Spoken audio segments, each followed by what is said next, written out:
Russia -6.6%, Saudi Arabia -6.8%, Malaysia जो कि मुसलमान मुल्कों में एक बड़ी अच्छी तगड़ी इकॉनमी समझ जाती है -3.8%, हिंदुस्तान जिसको अच्छी तरह फेंटा लग रहा है चाइना की कि मुसलमान मुल्कों में एक बड़ी अच्छी तगड़ी इकॉनमी समझ जाती है -3.8%, हिंदुस्तान जिसको अच्छी तरह फेंटा लग रहा है चाइना की चाइना से मोदी सरकार को -4.5%, और पाकिस्तान स्पीकर साहब सिर्फ 0.4%।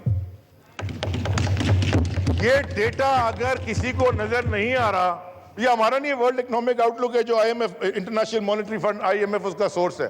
अगर ये डेटा किसी को नजर ना आए और वो तनकीद करे, फिर वो ऑपोजिशन बड़ा ऑपोजिशन है, वो क्रिटिकल एनालिसिस किसी चीज का नहीं है। स्पीकर साहब, मैं जल्दी से थोड़ा अपनी वजारत के बारे में भी आपको बता दूं। कुरान शरीफ में, और यहाँ बड़े पढ़े लिखे लोग बैठे हैं और मुझे पता है और मुझे यकीन भी है कि तर्जुमे के साथ कुरान शरीफ यहाँ मुझसे ज़्यादा सबने पढ़ा होगा, तकरीबन 9 दफ़ा या 10 दफ़ा समंदरों का और जहाज़ों का जिक्र अल्लाह ताला ने किया। सूरह नहल की एक आयत का तर्जुमा मैं आपके सामने पेश कर दूं, और वही है जिसने समंदर को तुम्हारे इख्तियार में दिया ताकि से उसमें तुम ताज़ा गोश्त खा सको और उससे जेवर निकाल सको जिसे तुम पहनते हो, और तुम देखते हो कि बड़ी बड़ी कश्तियां समंदर के पानी को चीरती हुई चली जाती हैं, और इसलिए कि तुम खुदा के फजल से माश तलाश करो और ताकि उसका शुक्र अदा करो। 1400 साल पहले कुरान मजीद में ब्लू इकॉनमी का जिक्र हो चुका था।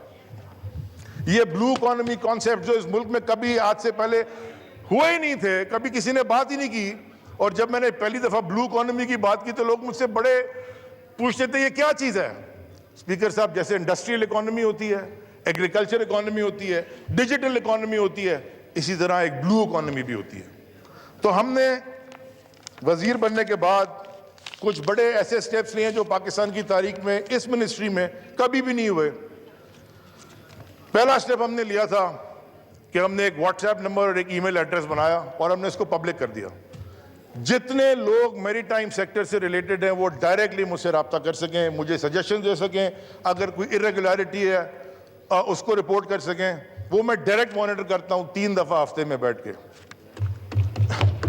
मैं सर स्पीकर साहब आपको छोटी सी ब्रीफ अपनी ऑर्गेनाइजेशंस के बारे में भी दे दूं क्योंकि वो फाइनेंशियली इंडिपेंडेंट ऑटोनोमस बॉडीज हैं। PNSC जब हम आए थे तो 9 जहाज थे जिसमें से 5 बल्क कैरियर से और 4 लिक्विड कैरियर से जिसमें तेल आता है, वो अब 2 बढ़ा के 11 जहाज हो गए। एक ERP सोल्यूशन, सारी दुनिया बात कर रही है डिजिटाइजेशन की। PNSC मेरे ख्याल में इस मुल्क की स्टेट ओन एंटरप्राइजेस में पहली होगी जिसके ERP सोल्यूशन इंप्लीमेंट, तकरीबन कोविड नहीं होता तो हो चुका होता, लेकिन नवंबर 2020 में पूरी PNSC एंटरप्राइज सोल्यूशन के ऊपर चल रही होगी। 4.7 बिलियन रुपए के लोन पिछले 2 साल में, या 2 साल से थोड़े कम वक्फे में, 9/11 को हमने वोट दिया था 2018 में, 4.7 बिलियन रुपीस के लोन PNSC वापस कर चुकी है। और जो 2 नए जहाज लिए हैं उनके ऊपर जो लोन सिक्योर किया है, कोई गवर्नमेंट गारंटी से नहीं है, सिर्फ अपनी बैलेंस शीट पे लिया, कोई कोलैटरल गवर्नमेंट से हमने नहीं मांगा। 2 बड़ी पुरानी बिल्डिंग्स हमारे पास कराची में है PNSC के अंदर, और जो कराची वाले मेरे दोस्त हैं उनको पता होगा, एक बड़ी फेमस असद उमर साहब को पता होगा, मोहम्मदी हाउस एक आई चुंदरी के रोड पे पूरी पुरानी बिल्डिंग है, और एक रैली हाउस है जो उससे भी पुराना है, उसकी हम पूरी रेस्टोरेशन करके उसकी पास ग्लोरी में उसको लेके जा रहे हैं। KPT में एक नई जेटी बनी है जो हमारे माहीगीरों के मसले हैं, क्योंकि एक ही पुरानी जेटी थी, दूसरी जेटी बन गई, इंशाल्लाह उसका इफ्तिताह होने वाला है। बल्क कार्गो टर्मिनल, क्योंकि सिर्फ एक था पोर्ट कासिम में, हमने यहाँ बिडिंग करवा दी है, 11 इंटरनेशनल कंपनीज में बिड में हिस्सा लिया है, और बड़ी बड़ी दुनिया की पोर्ट ऑपरेटिंग कंपनीज भी हैं। स्पीकर साहब, 2.2 बिलियन रुपीस, 2.2 बिलियन रुपए KPT ने लिक्विडेट डैमेजेस में रिकवर करके अपने अकाउंट में जमा करा दिए। पहली दफा, स्पीकर साहब ये भी सुन लें, हम तो पिछले 15-20 साल से मिनिस्टर नहीं हैं, 2010 से ये जो इंस्टीट्यूशंस हैं ये मैनेजमेंट बुक्स पे चल रहे हैं। माने इसका मतलब ये कि इसका बजट मिनिस्ट्री ने अप्रूव ही नहीं किया, प्रोविजनल बजट है। क्यों?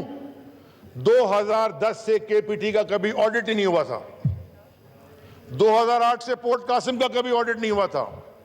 टेंडरिंग प्रोसेस के थ्रू पहली दफा केपीटी की 125 साल की तारीख में स्टोर का ऑडिट कंप्लीट हो गया है। केपीटी का एक अस्पताल है स्पीकर साहब, इतना बड़ा अस्पताल नहीं आगा खान जितना, लेकिन मैंने देखा कि उसके 140 करोड़ रुपए खर्च होते हैं साल में।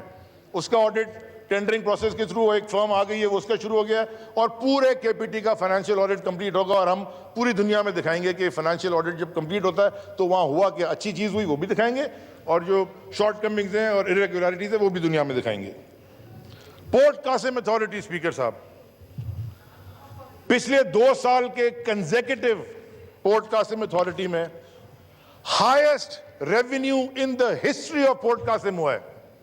और मैं आपको ये बताता रहा हूं, 1 इंच जमीन पोर्ट कासिम की बेची नहीं है हमने, अलॉट नहीं की है।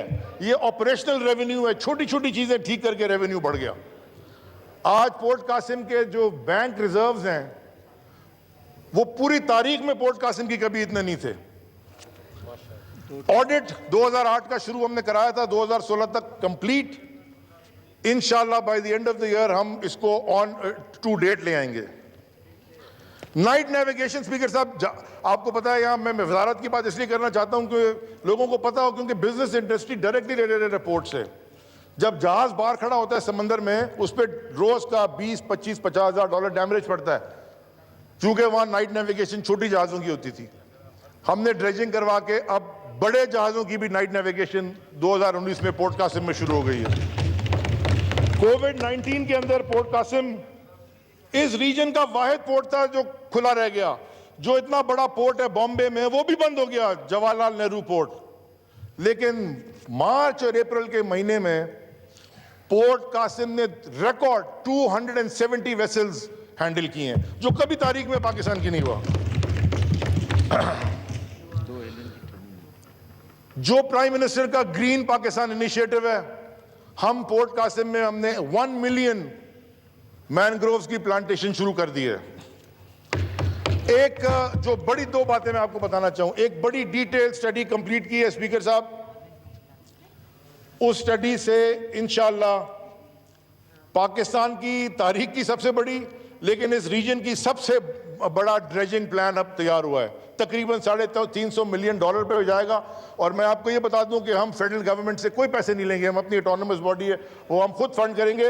उससे तकरीबन 8 नए टर्मिनल्स पोर्ट कासिम में निकलेंगे, जो 1.6 से $2 बिलियन तक की डायरेक्ट इन्वेस्टमेंट लेके आएंगे। पूरा पोर्ट कासिम का इंडस्ट्रियल इंफ्रास्ट्रक्चर का प्लान कंप्लीट हो गया है, बिडिंग हो गई है। जितना इंडस्ट्रियल एरिया है पोर्ट कासिम का, roads, sewage plants, water distribution, power distribution, ये कंप्लीट हो गया है।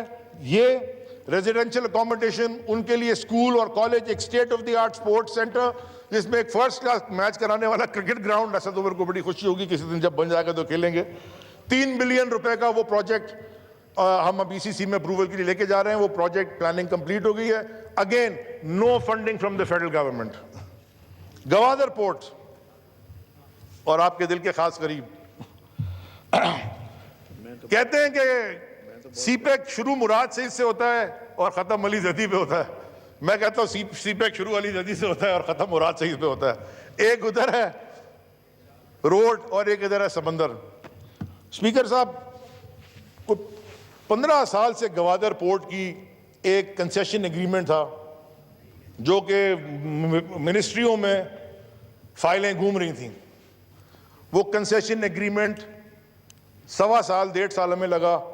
वो हमने फिर ECC से भी, कैबिनेट से भी, और पिछले हफ्ते सेनेट में भी बड़ी उस पर डिबेट हुई, वहां से भी, सेनेट की कमेटी से भी, वहां से भी अप्रूव हो गया। ईस्ट बे एक्सप्रेसवे जो कनेक्ट करेगी गवादर पोर्ट को, उसमें जो भी रुकावटें थी वो कंप्लीट हो गई है। इंशाल्लाह वो भी अगले साल के मिडिल में कंप्लीट हो जाएगी। माहीगीरों के लिए एक बड़ा इशू था ईस्ट बे में ब्रेक वाटर का। वो बड़े कंप्लेन करते थे। प्राइम मिनिस्टर की हिदायत पे हमने वो भी तो एक ही PSDP का हमारा प्रोजेक्ट है या छोटे छोटे दो, असद उमर साहब की मेहरबानी है, इंशाल्लाह उस पर भी काम इस साल शुरू हो जाएगा। अफगान ट्रांजिट ट्रेड वहाँ शुरू हो चुकी है, इसलिए पोर्ट गवादर पोर्ट ऐसा ऐसा ऑपरेशनल हो रहा है। जो दूसरी चीज़ है स्पीकर साहब, ये भी पाकिस्तान की तारीख में पहली दफ़ा हुआ, कुरंगी फिश हार्बर अथॉरिटी, ये कराची में है। ये जो डीप सी फिशिंग है वो मिनिस्ट्री ऑफ मैरीटाइम के अंदर आती है। जो फिशरीज है वो सूबाई सब्जेक्ट है। फिशरीज पे मैं जितनी कम बात करूं वो कम है। इंशाल्लाह 2-4 दिन में GITs जब रिलीज हो जाएंगी तो उसमें फिशरीज का बड़ा जिक्र है, खुद पता चल जाएगा सूबाई फिशरीज का। डीप वाटर की जो मैरीटाइम के अंडर आती है, हमने पूरी फंडिंग सिक्योर की। और मैं ख़ास तौर पे असद उमर साहब आपकी तो तवज्जो चाहूँगा, जापानीज़ गवर्नमेंट का ख़ास तौर पे शुक्रिया अदा करना चाहता हूँ। पूरा कुरंगी फिश हार्बर को रीवैम्प करने की, ड्रेजिंग करने की, उसकी जेटी को ठीक करने की, उसके ऑक्शन हॉल को अपग्रेड करने की, बिजनेस सेंटर बनाने की फंडिंग हमने जापान से सिक्योर कर ली है। और ये लोन नहीं है स्पीकर साहब, लोन नहीं लिया सर। बड़े बड़े नए प्रेसिडेंट सेट हुए हैं, अगर मैं जाऊं तो बड़े लंबे, लेकिन मैं आखिर में जल्दी से पढ़ देता हूं, मुझे पता है और लोगों को भी। एक नई मैनिंग कंपनी हमने सेटअप की है PNSC के अंदर, क्योंकि हमारे आज स्पीकर साहब सी फेयरर्स डे है, इंटरनेशनल सी फेयरर्स डे, जो हमारे सेलर्स होते हैं। ये बड़ा मुश्किल काम है और ख़ास तौर पे कोविड में कई दिन से वो पोर्ट्स पे दुनिया भर के वो जहाज़ों में फंसे हुए हैं, क्योंकि उनको ऑफलोड करने की कोई जगह नहीं है, कोई एयरपोर्ट उनके लिए नहीं खुला। ऐसा चीज़ें खुल रही हैं, तो आज उनके लिए ख़ास, आज क्योंकि आज सी फेयरर्स डे है, मैंने इसलिए आज तकरीर भी अपनी की ताकि मैं उनका ख़ास जिक्र कर सकूँ। उनके लिए हमने एक नई मैनिंग कंपनी की है, क्योंकि पाकिस्तान में 400-450 हर साल नए फ्रेश ग्रेजुएट्स आते हैं और बहुत सारे बाहर हैं। वो नई मैनिंग कंपनी जो PNSC में जिनको नौकरी नहीं मिलेगी, हम उनकी हेल्प करेंगे, फॉरेन वेसल्स के ऊपर चले जाएं। स्पीकर साहब मैं आपको एक बात बताऊं, फिलीपींस वो हमसे कोई बहुत बड़ा आगे मुल्क तो नहीं है। फिलीपींस की जो फॉरेन रेमिटेंस है, जो लोग बाहर जाते हैं नौकरी करके और फॉरेन एक्सचेंज बेचते हैं, जो सी फेयरर्स की फॉरेन रेमिटेंस है वो 2019 में $6 बिलियन क्रॉस कर गई। हम 50 मिलियन मुश्किल से करते हैं, और हमारे पास इतनी खूबसूरत कोस्टल बेल्ट है और 2 और तीसरा बड़ा पोर्ट बन रहा है। तो ये सी फेयरर्स को जितनी हम ट्रेनिंग करके बाहर नौकरियों पे भेजेंगे, उतनी हमारी फॉरेन रेमिटेंसेस बढ़ेंगी। तो इसके लिए हमने पूरा प्लान बना के नई एक कंपनी खड़ी की है जो उनकी हेल्प करेगी। स्पीकर साहब, जो एक बहुत बड़ा काम हुआ है, और मैं शुक्रगुजार हूं उन सारे मिनिस्टर्स का, कैबिनेट के सारे मेंबर्स का, जिन्होंने इसमें मेरी बड़ी हेल्प की। हम एक नई शिपिंग पॉलिसी हमने इंट्रोड्यूस कराई, जो कि बहुत बैक एंड फोर्थ होने के बाद ECC और कैबिनेट के बाद अप्रूवल हो गई, इस साल बजट में है। अगर पाकिस्तान को मैरीटाइम नेशन में कन्वर्ट करना है और ब्लू इकोनॉमी का फायदा लेना है, तो हमने अपने वेसल्स बढ़ाने पड़ेंगे। लास्ट ईयर हमने $5.5 बिलियन सिर्फ फ्रेट में भरा है, क्योंकि हमारे अपने जहाज नहीं है। तेल तो आना है, सोयाबीन भी आना है जिससे घी बनता है और सुबह पराठे खाते हैं सारे, एडिबल ऑयल भी आना है, कोयला भी आना है जैसे बिजली प्रोड्यूस होती है, हाइड्रोकार्बन्स भी आने हैं, LNG भी आनी है। हम जो नई शिपिंग पॉलिसी लेके आए स्पीकर साहब, 2030 तक, टिल द ईयर 2030, अगर कोई पाकिस्तानी बिजनेसमैन जहाज खरीद के पाकिस्तान में रजिस्टर करता है और पाकिस्तान का फ्लैग कैरी करता है, उसको शिप की इनकम पे no sales tax, no income tax और no custom duty till the year 2030। इससे एम्प्लॉयमेंट भी बढ़ेगी और आपके फॉरेन जो आपके कंपोनेंट के एक्सचेंज कंपोनेंट के ऊपर जो प्रेशर है वो भी कम होगा, बशर्त है कि वो सिर्फ रुपए में चार्ज कर सकते हैं, डॉलर में चार्ज नहीं कर सकते। और वो मुझे कह रहे हैं पराठे कम खाया करो, मैं तो खाई नहीं है, बड़े दिन से खिलाते ही नहीं है। और उनको स्पीकर साहब फर्स्ट बर्थिंग राइट मिलेगा। मैंने आपसे पहले कहा अगर बाहर खड़ा होता है उसमें डैमेज लगता है, पाकिस्तानी फ्लैग वाला आएगा उसको पोर्ट पे पहले जगह मिलेगी। तो हम इंसेंटिवाइज कर रहे हैं कि लोग आके इधर जहाज अपने खरीदें। पहली दफा पाकिस्तान को स्पीकर साहब इन्फोफिश, जो कि एक FWO का इदारा है जो कि फिशरीज को डेटा जिसका कंपाइल करता है, उसकी चेयरमैनशिप हमें मिली है। पहली दफा पाकिस्तान की तारीख में IOTC, Indian ocean tuna commission, जो कि अगेन एक IMO की बॉडी है, उसका यहाँ पे लास्ट ईयर वर्कशॉप हुई। आज 53% ऑफ योर कैच, जो कभी भी नहीं था, 3 से 4% था, 53% ऑफ योर कैच उसका डेटा IOTC से वेरीफाई होना शुरू हो गया है। इंशाल्लाह by the end of this year हम उसको 80% से ऊपर लेके चले जाएंगे। फिशरीज कमिश्नर भी 11 साल से कोई नहीं था ही नहीं, कुर्सी के ऊपर खाली, लेकिन तनख्वाहें मिल रही थी। फिशरीज कमीशन, डेवलपमेंट कमिश्नर हमने 11 साल बाद एक बड़ी पढ़े लिखी PhD खातून को हमने इन पूरे प्रोसेस के थ्रू अपॉइंट किया, उससे बड़ा फर्क पड़ा है। स्पीकर साहब, LNG के ऊपर जरा बात कर लें। यह भी पाकिस्तान की तारीख में पहली दफा हुआ है और आपने देखा होगा टीवी के ऊपर और सारे मेंबरान, यहाँ बड़ी डिबेट हुई LNG पे, वो $2.5 लाख पर टर्मिनल दिन के मिल रहे हैं और लोगों को, बहुत सारे लोगों को पता है, बहुत सारों को नहीं पता, बहुत सारे टीवी एंकर्स भी इस पर डिस्कस करते रहे। जब असद उमर साहब फाइनेंस मिनिस्टर थे और ECC को चेयर करते थे, उस वक्त एक फैसला हुआ था कि LNG टर्मिनल्स क्योंकि पोर्ट पे लगते हैं तो पोर्ट्स उसको मॉनिटर करेंगे और बताएंगे कि वो कहाँ लगे, कोई और मिनिस्ट्री नहीं करेगी। स्पीकर साहब, हमने जो फैसला किया मैं आपको बता दूं और आप कंपैरेटिव एनालिसिस आप सब कर लें। जो 2 LNG टर्मिनल्स को LOI दिया गया है पोर्ट कासिम पे, 2 पहले लगे हुए, उनको गवर्नमेंट ऑफ पाकिस्तान की ऑफटेक गारंटी है। माने 15 साल तक आपने $2.5 लाख डेली भरने हैं रीगैस करने के, जो LNG आती है डेली भरते हैं आप। हमारे 2 LNG टर्मिनल्स इंशाल्लाह लग रहे हैं जिसकी तकरीबन FDI $600 मिलियन तक होगी। एक मित्सुबिशी की कंपनी है सब्सिडरी, एक एक्सॉन और कतर पेट्रोलियम के साथ कंपनी है, 2 को LOI दिया है। स्पीकर साहब, इन्होंने जमीन फ्री में दी थी, हमने जमीन $10 मिलियन में दी है, जिसके $2 मिलियन डिपॉजिट उन्होंने प्रोविंशियल LOI के साथ जमा करा दिए। ये इन एडिशन कि कोई ऑफटेक गारंटी गवर्नमेंट से नहीं है। अपनी गैस लाएं, अपनी गैस बेचें, खुद खरीदें खुद बेचें, प्राइवेट एंटरप्राइज, और उसके साथ साथ वही रॉयल्टी देंगे पोर्ट कासिम को या गवर्नमेंट ऑफ पाकिस्तान को जो पिछले वाले दे रहे हैं। हम फ्री एंटरप्राइज को प्रमोट कर रहे हैं स्पीकर साहब, बगैर एक बड़े ट्रांसपेरेंट अंदाज से कर रहे हैं। स्पीकर साहब, आखिर में एक बड़ा, मेरे आखिरी 2-2.5 मिनट आपसे और दरख्वास्त करूंगा। एक थियोडोर रूजवेल्ट बड़े एक मशहूर प्रेसिडेंट अमेरिका के थे, अगर आप जाएं तो उनकी तस्वीर व्हाइट हाउस में हमेशा लगी होती है, 2 रूजवेल्ट से दोनों की। उनका एक बड़ा मजे का बयान था, मैं उस दिन पढ़ रहा था। वो कहते हैं, a man who has never gone to school may steal a freight car. माने अगर कोई आदमी स्कूल की तालीम ना हो तो शायद वो ट्रेन का एक डब्बा चोरी कर ले, but if he has a university degree he will steal the whole railroad. मैं जरा ये पूछना चाहता हूं कि जो पाकिस्तान जिस हालात में है,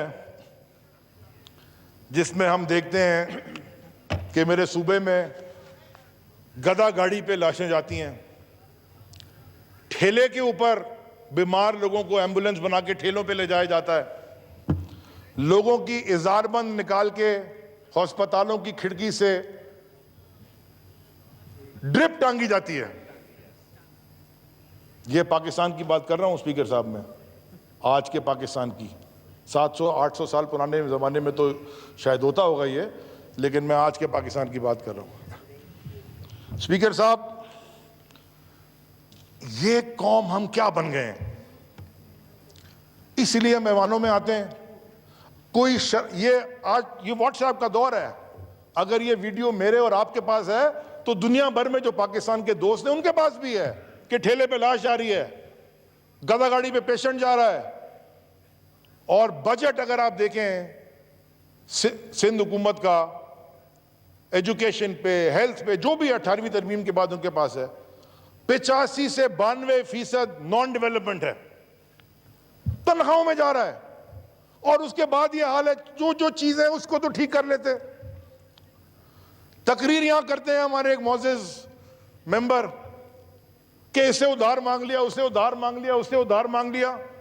स्पीकर साहब, पाकिस्तान वो कौम है जो दुनिया में सब इससे क्या मांग लिया, डोनेशन मांग ली, उससे डोनेशन मांग ली। ये बड़ी तकरीर हुई थी, मैं देख रहा था किसी। स्पीकर साहब, ये वो कौम है जो दुनिया में सबसे ज्यादा डोनेशन देती है, लेकिन टैक्स सबसे कम देती है। क्यों? कि इस कौम को अपने हुक्मरानों पे भरोसा नहीं था कि हमारा टैक्स दोगे तो शायद दुबई, एमिरेट्स में बंगले बन जाएंगे लंदन के अपार्टमेंट बन जाएंगे, लेकिन मेरे घर की गली और गटर कभी ठीक नहीं होगी। इसीलिए बड़े बड़े इंस्टीट्यूशंस, इसीलिए ईदी जैसा इंस्टीट्यूशन, शौकत खानम जैसा इंस्टीट्यूशन, SIUT जैसा इंस्टीट्यूशन, बहुत इंस्टीट्यूशंस ये प्राइवेट फंडिंग से चल रहे होते हैं, इसलिए कि लोगों को भरोसा नहीं था हुकूमत पे। ये पहली दफा है कि टैक्स बढ़ना शुरू हुआ है। स्पीकर साहब, कमाल की बात यह भी है कि सिंध का जो